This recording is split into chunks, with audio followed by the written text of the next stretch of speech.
Okay, so everyone, welcome to Kaidal Kol Shira in partnership with Betzalel.org. Recording in progress. We're recording here in New York, Baruch Hashem. And I miss all the Chevra in Eretz Yisrael, and we get to communicate with them. And all right, we got to do what we got to do. We have family, we have business, we have different things to take care of, so I have to travel sometimes, and that's just the way the things happen. Okay, so now this is Parshat BeHa'alotkha. It's a very many things going on in this parsha. Many things going on. We'll just go through the things going on in the parsha, and then we'll pick on a few items to talk about. So here we go. We start out. We have the Menorah. All right. Last week's parsha, we ended off the parsha with the inauguration of the Mishkan. The tribes all brought, each president of each tribe brought their sacrifice, and we spoke about why that was so important that each one brought the sacrifice, because everybody does their avodas Hashem in a different way, and therefore the Torah lists each and every one. Now that that was done, Aharon felt a little bit slighted. He felt a little bit slighted that, hey, wait a second, Shevet Levi did not have a sacrifice. What's going on over here? He felt like, what's going on? We have no representation. So Hashem said to Aharon, you're going to light the menorah, and your service is very, very, very great. And we'll talk about the significance of that. We have also the dedication of the Levium, right? So HaKadosh Baruch Hu tells us in the Parsha that we have to dedicate, the Levium have to be sanctified, and there was the whole process. There were sacrifices brought.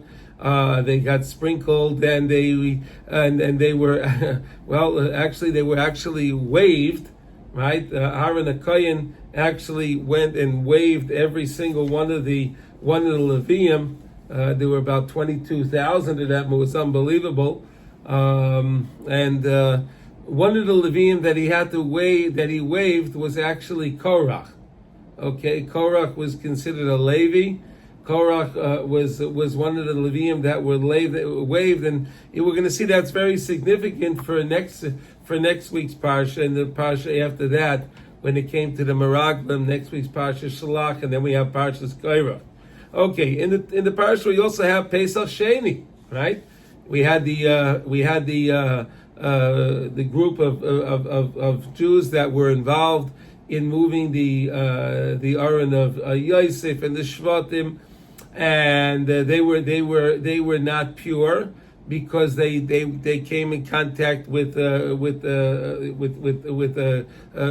Aron, the corpses of the Shvatim, and they said, Lama Nigara, why are we left out?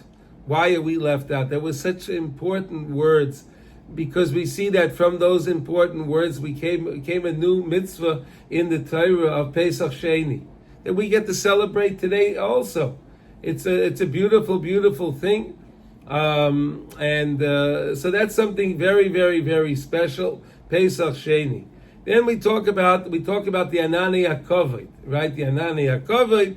Those were the clouds of glory that rested over the camp of Klal Yisrael. Okay, and the clouds of glory would stay when the Torah explains to us when the clouds of glory would lift up. We would pack up, and we would travel along the way the clouds of glory is going.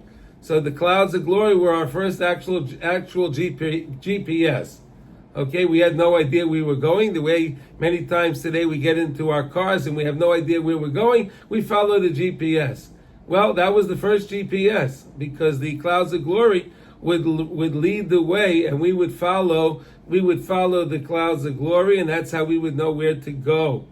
The Torah also tells us, and then when the clouds of glory would rest, we would set up camp.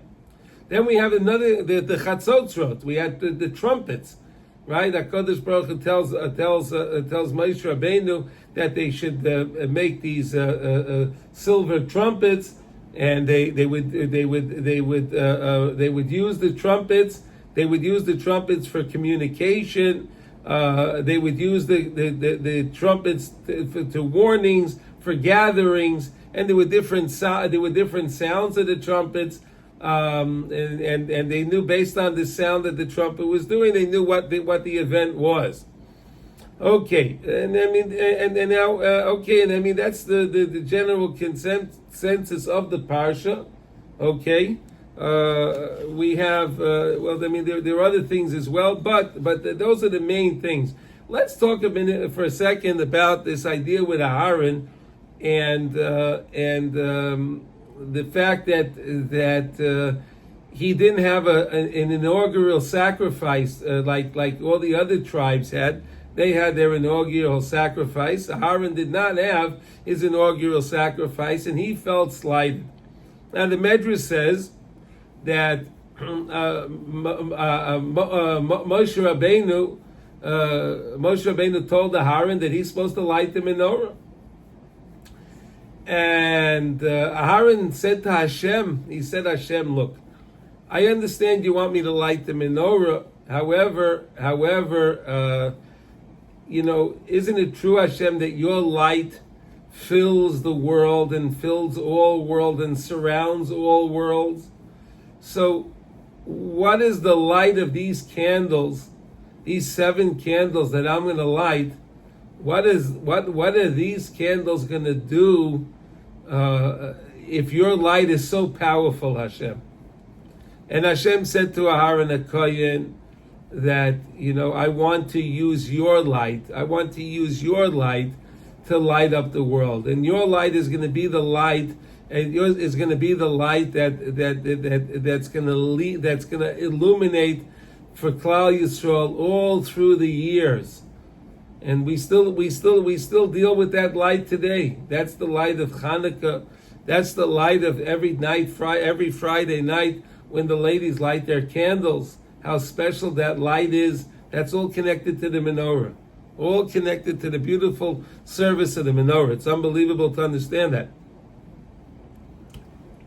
Excuse me. Okay, so that's one point over there to understand this concept that what we do down here is so precious to Hashem. Let never anyone think that, what's it going to be if I do this mitzvah, I do that mitzvah. We are connected up on high. Everything we do down here is connected up on high. And everything that we do down here makes a tremendous difference. A tremendous difference. And we give HaKadosh Baruch Hu tremendous nachas. Every time we do the right thing, and we follow Hashem's words, and we follow the Torah. It's a beautiful thing. Let's learn now something from Rav Nosson, a beautiful understanding. Also, the Torah we had also in the parsha with Miriam. I'm sorry, we didn't mention about that. Miriam and Aaron were discussing the fact that Moshe Rabbeinu left Tzipporah, right? Tzipporah was Moshe Rabbeinu's wife, and he had left her. We understand why. We know that Moshe Rabbeinu had an audience with Hashem any moment. At any moment, Hashem came to Moshe Rabbeinu. Okay, he didn't have to have an appointment.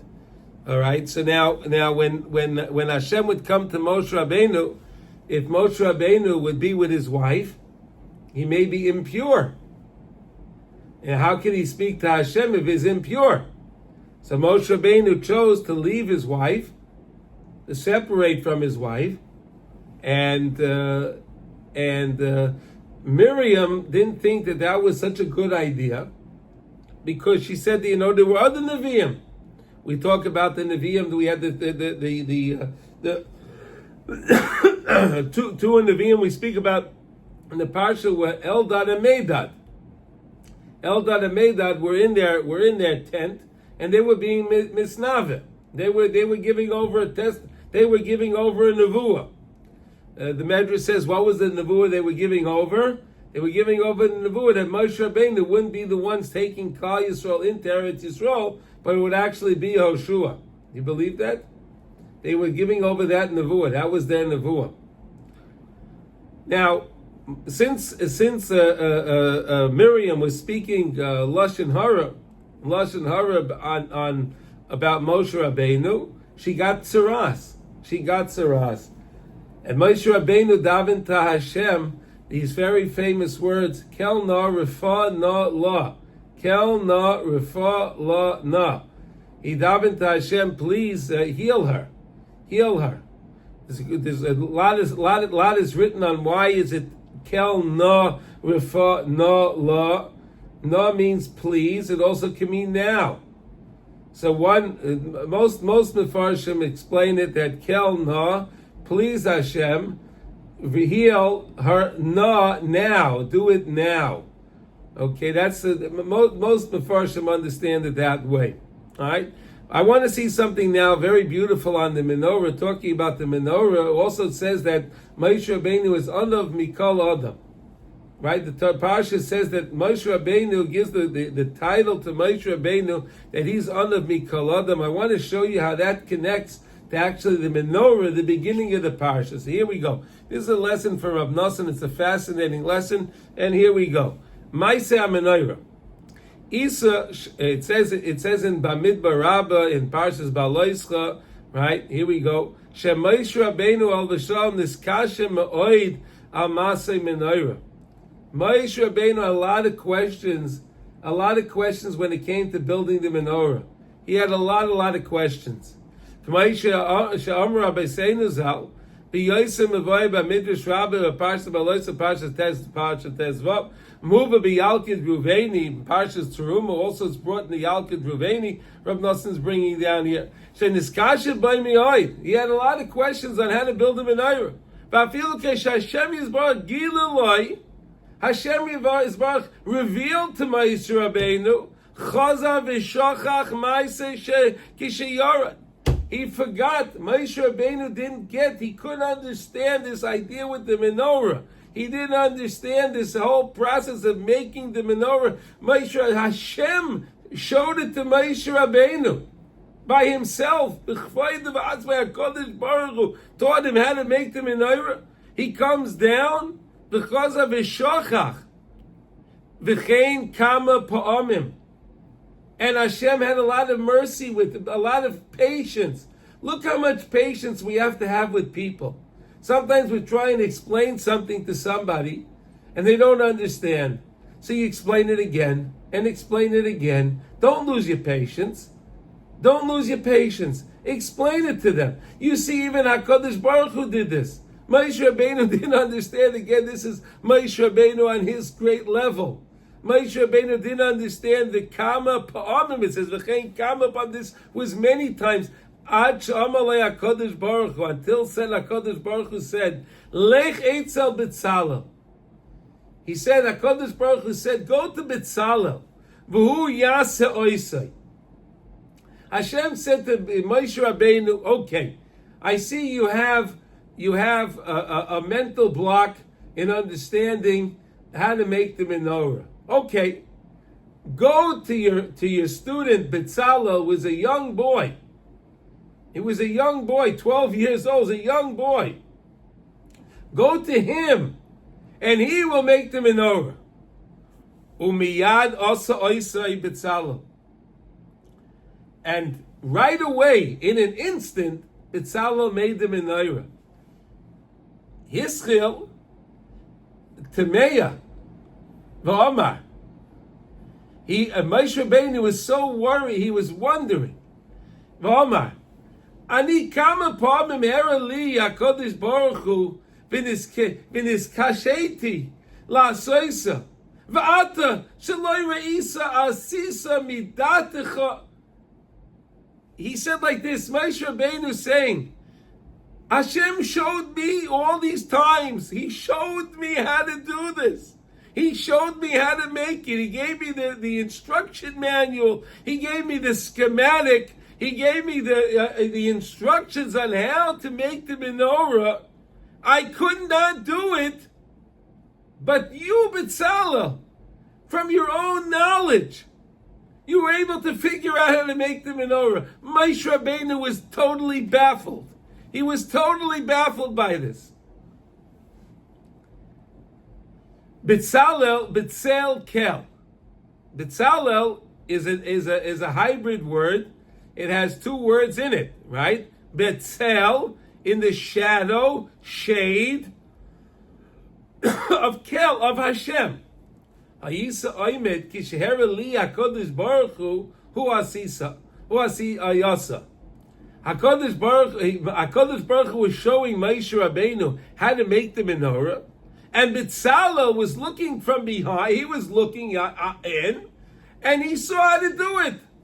Ad kan l'shoynai. That's the lashon. That's the lashon from the Yalkut Ruveni. It's beautiful words to understand. This Yalkut Ruveni was wonderful to see this. Okay. Eich yitachin sheMoshe Rabbeinu lo yada v'niskasha kama pa'amim al asiyasa uBetzalel asa oisei miyad. Really, Rav Nosson saying now, let us really understand this concept. How is it possible that Moshe Rabbeinu is not able to understand the lesson? And Moshe Rabbeinu is again taught us all the Torah we have, everything we have, every mitzvah we have is given to us through Moshe Rabbeinu. This is the same Moshe Rabbeinu that Hashem tells him to make the menorah, and he can't make the menorah, but Betzalel makes it right away. He has no words. V'machmash haya oimed Betzel kel kishera Kodesh Baruch Hu leMoshe asiyasa. Halay Moshe ba'atzmei bevadei omad shama v'Hashem yisbarach ba'atzmei lomad imoy v'gilin lo asiyasa pam achar pam. So now he's making the question even stronger. So wait a second. So if you're saying that Betzalel is Betzalel because he was staying in the shade, he was staying in the shadow, he was staying and looking in on how to make the menorah, and that's how he figured it out. But HaKadosh Baruch Hu showed Moshe directly. It wasn't that he was looking over his shoulder.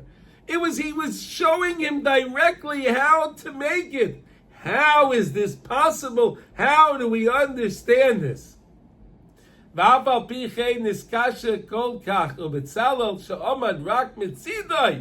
stood on the side. Betzel kel.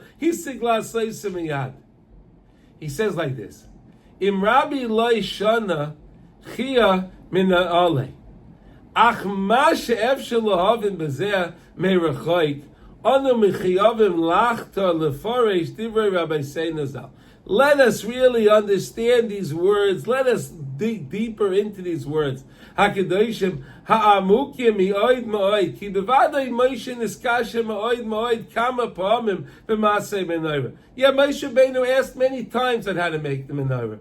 V'hu shehu bechinas lasais kli kedusha v'neirah kazois sheyuchel lahar al yoda ha'aras ha'rotzen di kedusha b'chol Yisrael.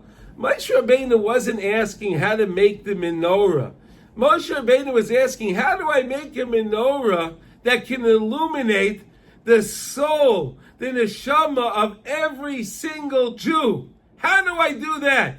How do I make a menorah that light will be able to illuminate the soul of every single Jew? B'chol echad ve'echad miyisrael b'chol ma sheyaver olav kol yimei chayav. And anything that what any Jew will have to go through, all the ups and downs, all the trials and tribulations, they'll always find light. They'll always find Hashem's light. It's coming. It's through the menorah. B'chol minei choshech v'chol minei. Here, let's just turn the page here. B'chol minei. Yeridos v'nefilos. All the times we have our ups and downs. Sheyavu ola bekulam. She is gabe b'toikev harotzen. And they have to go. They have to have a powerful will. Sheyar leila alois mikulam, to be able to raise up from all of them. Ki bevadei koshem yoid. It's really very hard to understand how to make such a vessel. How to make something that can illuminate to every single Jew. Moshe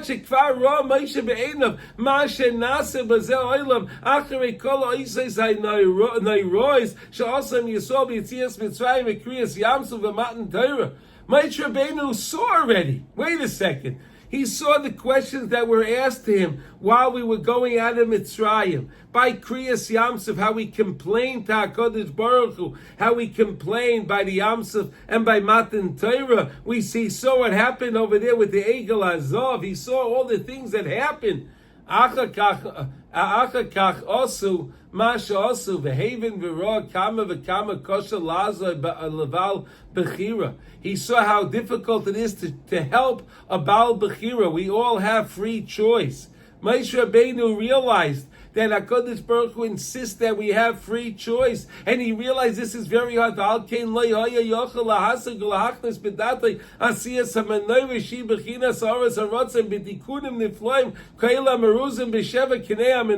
Menorah had 7 branches on it. And how am I going to make this menorah that those 7 branches are going to connect to the 7 openings of the Jew's head? You know, we have 7 openings in our head, right? We have two eyes, 2 ears, 2 nostrils, and a nose. That's 7. How is this menorah going to connect to the head, the skull of every single Jew to illuminate to every single Jew from all of the darkness? The 7. Kaftorim v'tisha perachim. They were what do you call? 11 kaftorim, buttons v'tisha perachim, and flowers ve'esrim shnayim geviyos, and there were the cups. Kulam oilam arba v'tesha. All of the ornaments on the menorah were 49. If you add up all the ornaments, the decorations on the menorah, there were a total of 49. Kineged arbaim v'tisha yemei asvira sheyavru Yisrael v'achar kach kiblu es haTorah b'yom hachamishim. The menorah is connected to the sphira that we just finished. It's connected to Shavuos, the Yom HaChamishim. Kamavoy v'zeh b'kavanas Arizal. The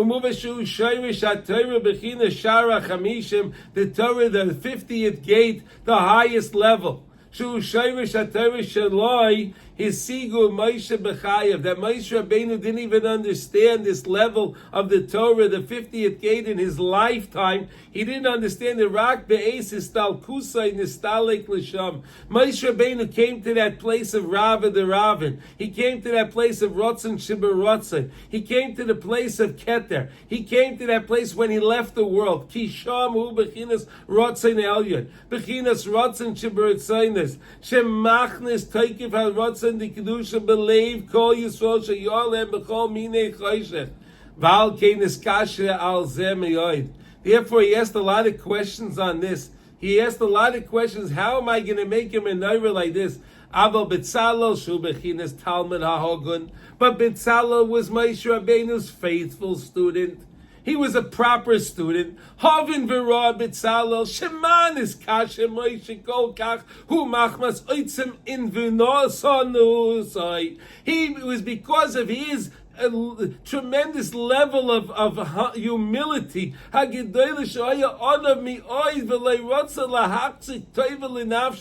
Rabbeinu says, how can I do this? Again, he was the most humble person. The Torah says in this week's parsha, Moshe Rabbeinu is onav mikol adam.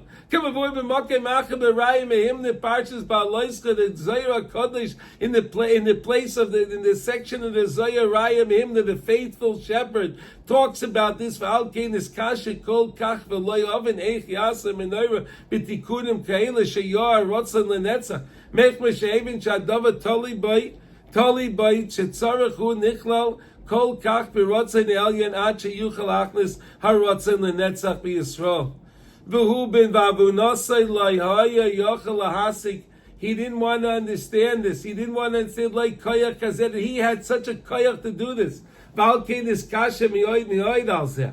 Aval Betzalel Talmidai. Here's the main point. Here is the answer. Havin meirechoik. He saw from a distance. Gedulas Rabba, he saw the greatness of his Rebbe Moshe. She'ada Rabba, Machmas Anvunasai Agedai Lekol Kach, Hu Nichlo B'Tachlis Abitul. He was mamish connected to the Tachlis of Bittul, being connected to HaKadosh Baruch Hu, B'Rotzen Elyon, in that highest place. Ki shami efshali kolo b'shleimis ki im al yedei Tachlis Anova u'Bittul k'may Moshe. He understood that Moshe Rabbeinu was really there. But because Moshe Rabbeinu was such an Anav, Moshe Rabbeinu didn't see it. He didn't recognize it. Moshe Rabbeinu did not recognize it. He didn't understand it. Ki hu ama ani b'tuach b'koichei shel zokein. Shu Moshe Rabbeinu, I believe in the power of my Rebbe, Moshe Rabbeinu, the elder. He is going to do it, and he can do it, and it will work. And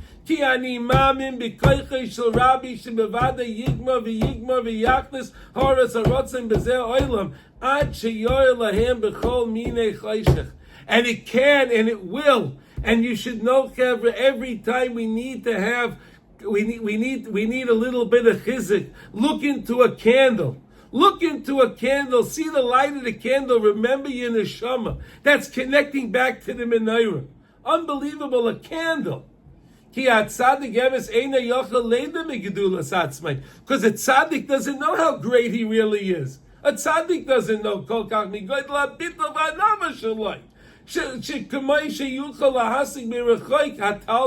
But the students understand how great the Rebbe is. The Rebbe doesn't understand how great he is. Moshe Rabbeinu didn't understand, but Betzalel certainly understood it. And that's how Betzalel was able to make it. Even though he didn't see it directly from Hashem, but he believed in the power of his Rebbe.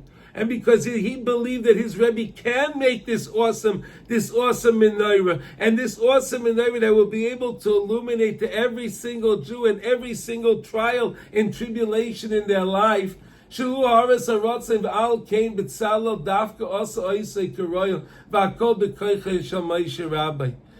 was able to do that all from the koyach of his dear Rebbe Moshe. You understand, Chevra, how it works? So Moshe Rabbeinu really could do it, but because he's such a humble person, he doesn't recognize he can do it. But Betzalel, looking in, he knows how great his Rebbe is, and therefore his Betzalel is able to make the menorah. It's a fascinating understanding. And that was the answer why HaKadosh Baruch Hu in this week's Parsha, I believe, talks about this whole thing that Moshe Rabbeinu is Anav Mikol Adam. It's connecting the end of the Parsha to the beginning of the Parsha with the menorah, the Maaseh HaMenorah. Chevra, I'm sorry I have to end the class now. I have to go on some meetings and I have responsibilities, but I'm so happy that we were able to meet today. Rav Mordechai, thank you, and Rabbi Yehuda, and Zushi, and everyone else that's going to listen. All of our listeners, I thank everybody. It's so good to see you all, and I wish everyone a gewaldige, lechtige Shabbos with the light of the menorah. All right, and I got to go now. So Kol Tov, we'll meet again next week in Mirz Hashem. Okay, Kol Tov, everybody. On your meeting. Amen. Kol Tov. Kol Tov. Recording stopped.